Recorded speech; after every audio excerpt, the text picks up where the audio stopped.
जय हिंद साथियों, स्वागत है आप सभी का एजुकेशन के 6 में। रुख करते हैं बिहार की तरफ। तो बिहार में बहार है और नीतीश कुमार है।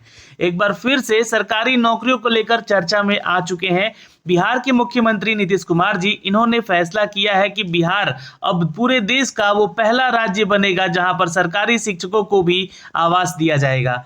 यानी कि अभी आप लोग को जो भी सैलरी में एचआरए वगैरह मिलता था, उस एचआरए को हटाकर ये जो है आपको घर देंगे, निवास देंगे। तो ये जो है उन सभी बिहार के मकान मालिकों, रियल एस्टेट कंपनियों को यहाँ पर ध्यान में एक सूचना जारी किया गया है। मैं उस सूचना को भी आपको दिखलाऊंगा, ये जरूरी है आप लोगों के लिए जानना।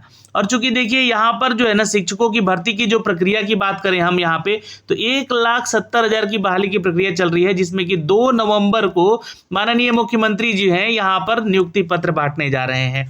और ये फैसला भी आ चुका है, इसका मैंने ऑफिशियल लेटर आप लोगों को दिखलाया भी है।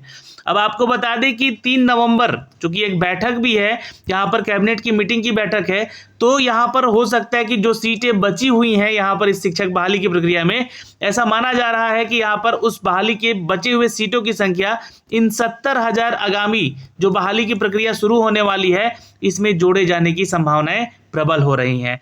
तो देखिए, सरकारी नौकरी मिल रहा है तो सरकारी आवास भी दिया जा रहा है, तो ये अपने आप में एक बड़ी बात है, यहाँ पर बड़ी अपडेट है। चलिए, इसके रिगार्डिंग एक नोटिफिकेशन आया हुआ है हिंदुस्तान खबर से। क्या फायदे हो सकते हैं बिहार के छात्रों को, बिहार के शिक्षकों को, या फिर बिहार के निवासियों को? इस चीज का क्या फायदा हो सकता है, ये आवास देने से क्या फायदा हो सकता है?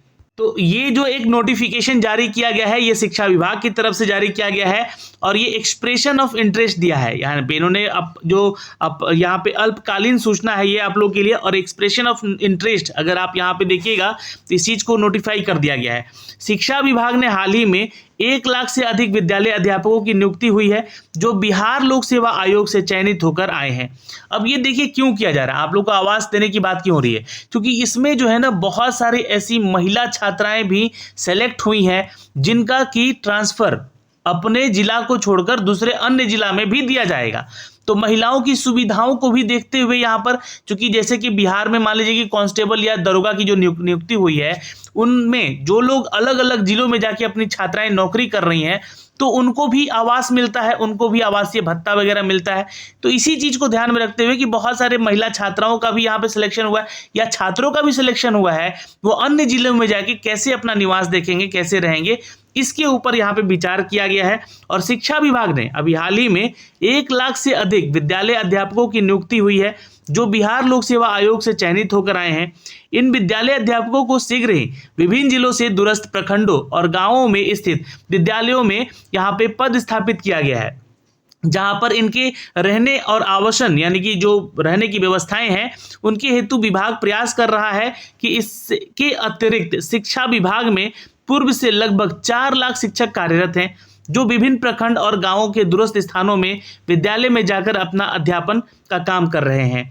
अब यहाँ पे जो है मान लीजिए कि कोई ऐसा स्टूडेंट है जिनका सिलेक्शन हुआ, वो उनके ही जिला में हो गया, उन्हीं के प्रखंड में हो गया, उनका जो स्कूल है उन्हीं के जिला में आवंटित हो गया, तो वो क्या अपने घर में ही रहकर यहाँ पर ये फायदा उठा सकेंगे? तो ये चूंकि देखिए अभी एक नोटिफिकेशन है, ये अभी अधिसूचनाएं जारी की गई हैं।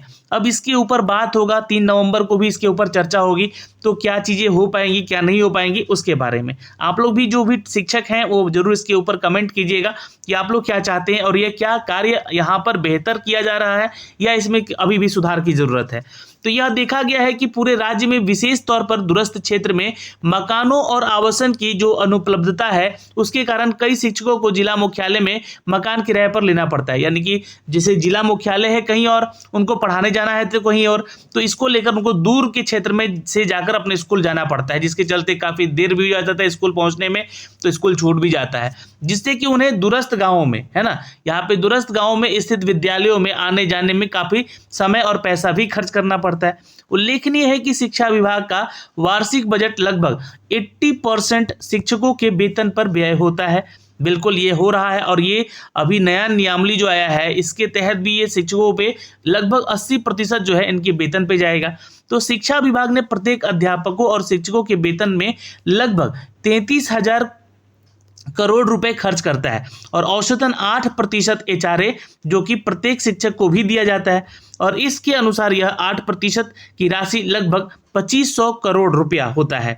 अतः शिक्षा विभाग का यह विचार है कि उक्त राशि में मकान भवन पर्याप्त संख्या में लीज कराया जाए और किराए पर भी उपलब्धता लाई जाए, यानी किराए पर भी लिया जाए, ताकि शिक्षकों को उनके विद्यालयों के समीप बेहतर रहने का आवासन की व्यवस्था सुलभ यहाँ पे कराई जा सके।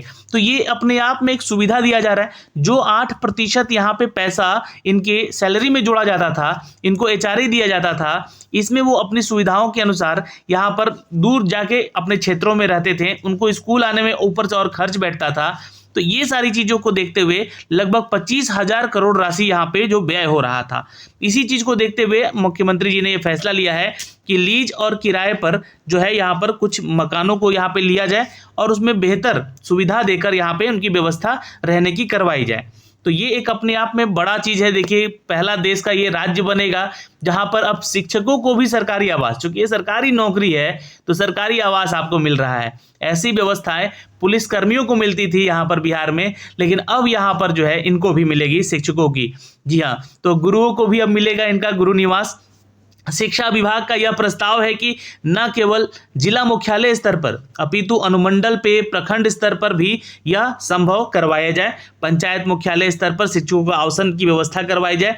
दीर्घकालिक लीज पर भवन कमरे लेकर यहाँ पर जहाँ शिक्षक अपने संबंधित विद्यालय के निकटतम दूरी पर रह सकें। और इससे क्या होगा, इससे हेतु शिक्षा विभाग स्वयं मकान मालिक लीजकर्ता को मासिक रूप के किराए के रूप में सीधे भुगतान करेगा। यानी कि आपको देना नहीं है, शिक्षकों को पैसा देना नहीं है, आपको उस निवास करना जहाँ के वहाँ पे। और ये जो राशि है जिस लीजकर्ता या मकान मालिक के साथ होगा, ये एक बॉन्ड होगा, वो सीधे पैसा उनके खाते में जाएगा और वो आपको वहाँ पे अपनी सुविधाएं देंगे। अपने अध्यापक शिक्षकों के लिए आवासन की व्यवस्था दूरस्थ क्षेत्र में भी करने की उद्देश्य से 2 प्रकार के मॉडल पर शिक्षा विभाग विचार कर रहा है, जो कि यहाँ पे निम्नवत है, आप लोग देख सकते हैं। पहला है कि इस विज्ञापन के जरिए वैसे मकान या बहुमंजिले इमारत के मालिकों के प्रस्ताव आमंत्रित किया जा रहा है जहाँ की कितने मकान किस जिले के किस प्रखंड और ग्राम के उपलब्ध करा सकते हैं, जो पहले से ही बना हुआ है और शिक्षा विभाग उन्हें किराए पर या लीज पर यहाँ पर ले सकता है। दूसरा यहाँ पर है कि अतिरिक्त शिक्षा विभाग जो कि रियल एस्टेट कंपनी से चर्चा करेगी और अन्य फर्मों व्यक्तियों से भी प्रस्ताव आमंत्रित किया करता है। वह जिला मुख्यालय, अनुमंडल मुख्यालय, प्रखंड मुख्यालय पर ऐसी बहुमंजिले इमारत बनाए जहां पर केवल विभाग के शिक्षकों का आवासन व्यवस्था हो। यह बहुमंजिले इमारतें निजी कंपनियों अपने खर्च पर बनाएगी और शिक्षा विभाग इन्हें दीर्घकालिक के लिए लीज पर लेगा और प्रत्येक माह उसको किराया भी भुगतान करेगा। तो ये दोनों अपडेट है यहाँ पर दोस्तों। इस तरीके से जो है आप लोग का व्यवस्था हो रहा है, सरकार इसके ऊपर तत्पर है और इसके ऊपर कार्य कर रही है। आपको बता दें कि ये सब कुछ सुझाव जो है अभी एक मॉडल के रूप में तैयार किया गया है शिक्षा विभाग के द्वारा और इसका जो है प्रस्ताव रखा जाएगा मुख्यमंत्री जी के पास। इस विज्ञापन के जरिए शिक्षा विभाग जो है इनिशियल एक्सप्रेशन ऑफ इंटरेस्ट यानी कि प्रारंभिक रुचि के रूप में यहाँ पर इच्छुक व्यक्ति, मकान मालिकों और रियल एस्टेट कंपनियों को, अन्य फर्मों को यहाँ पर जो है आमंत्रित कर रहा है। वह कितने फ्लैट या मकान फौरन मतलब कि तौर पर तैयार कर दे सकते हैं, अगले 1 से 2 वर्षों में कितने मकान अतिरिक्त बन सकते हैं।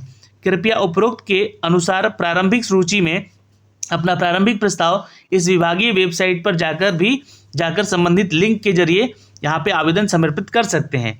आवेदन भरने की अंतिम तिथि 4 नवंबर 2023 शाम के 5 बजे तक है, यानी कि ये व्यवस्था शुरू हो चुकी है, इसके ऊपर कार्य हो रहा है। 4 नवंबर के शाम के 5 बजे तक आपको अपना यहाँ पे जो है सारा डिटेल पहुँचाना है। तत्पश्चात यहाँ पे जो है शिक्षा विभाग जो अपडेट है, इच्छुक प्रस्ताव दाताओं को एक गोष्ठी पटना में जारी होगी। यहाँ पे आपको एक मीटिंग में बुलाया जाएगा जहाँ पर आपके सुझाव पर विस्तृत चर्चा होगी। सभी इच्छुक व्यक्तियों को यहाँ पे जिज्ञासाओं, जो भी जिज्ञासा छात्र हैं, ये लोग हैं, यहाँ पे उत्तर दिया जाएगा और तत्पश्चात विभाग के द्वारा पुनः विज्ञापन निकालकर वित्तीय प्रस्ताव आमंत्रित किया जाएगा। अब ये सारा चीज़ है दोस्तों यहाँ पे इंगित किया गया है और ये प्रस्ताव अभी कैबिनेट में भी जाएगा और यहाँ पे आप लोगों से आमंत्रण भी मांगा गया है। जो लोग यहाँ पे रियल एस्टेट से हैं, मकान मालिक हैं या कुछ ऐसे व्यक्ति जो कि अपना मकान किराए पे देना चाहते हैं, उन शिक्षकों के रख रखाव के लिए, उनके घर निवास के लिए आवासन की व्यवस्था करेंगे। तो ये सारी चीज़ें हैं दोस्तों यहाँ पे, जो कि मुख्यमंत्री जी के द्वारा ये अपडेट किया जा रहा है और शिक्षा विभाग भी इसको आगे बढ़ाने का प्रयास कर रहा है।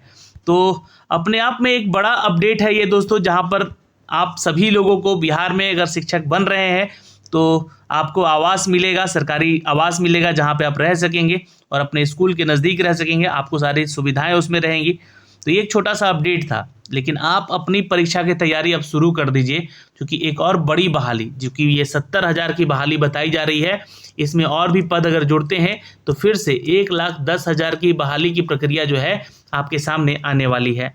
ये 1,10,000 की बहाली की प्रक्रिया भी जहाँ तक अगर मुझे समझ है और मुझे पता लग रहा है, तो ये 1 या 2 फरवरी या 3 फरवरी तक जो है ये सब कुछ एग्ज़ाम वगैरह कंडक्ट करके ख़त्म करा लिया जाएगा और इसमें भी ज्वाइनिंग की बात कही जा रही है। तो ये सारी चीज़ें हमने आप तक साझा किया है, प्लीज़ वीडियो को शेयर कर दीजिएगा। अभी के लिए इस वीडियो में इतना ही। जय हिंद।